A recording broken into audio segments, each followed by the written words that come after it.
pakita ko sa inyo ang aming nursery. Ay, hindi pala, nursery. Ayan ang aming nursery station, guys. You see that? We have, Mayos na dyan. yes. You see this yes. Ayaw yung isa magpakita ng kanyang mukha, so I did not look at this, guys. Good morning, good morning, good morning. So far, wala po kaming, meron po kaming patient, dalawa. Tapos ano na, parating na ako. Parating na sa akin. Coffee time, guys. It's already 12:35. This is our pantry. Yeah, we're going to, oh, okay. Painom ng tubig kasi ayan, pero maglalagay ako yan yan, guys. Okay, kuha tayo ng tubig kasi magko-coffee kami ngayon kasi na kaming patient yung aming okay,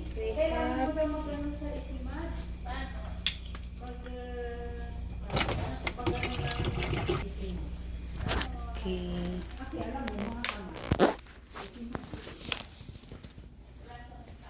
Magano lang kami, pero hindi ako mag-coffee, guys. Mag-tea lang ako. Kasi nag-coffee ako kanina.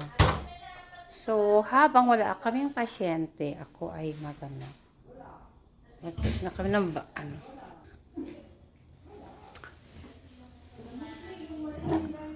pang ko na to, guys. Pangatlong night ko na. So, I have a 5 days night. So, meron pa akong remaining na dalawa. Medyo di pa ako masyadong just ng time. Naglalag ako. Ano ba yan? Okay.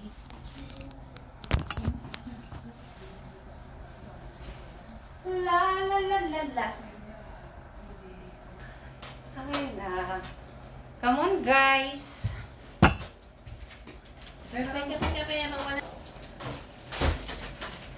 Tapos, guys, ang aking baon na yon ay nagbaon ako, guys, ng yung kanina inano ko tinapay. Nagbaon ako kasi dahil yung aking anak, dalawa kami, and syempre ang aking naglaga yung aking anak ng kamote. Yung isa ko, dalawa kasi ang anak ko, guys.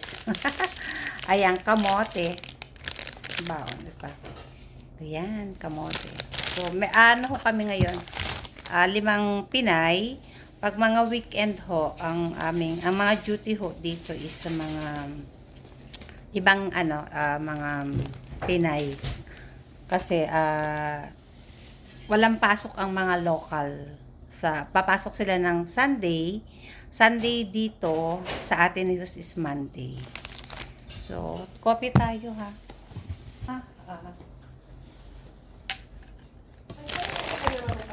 33 weeks. Baka na-OR, ha. Kanina pa yung tinanggap. Okay. Yung patient, galing MICU, tapos, 6 cm, PET siguro. Oo. Ewan ko, bakit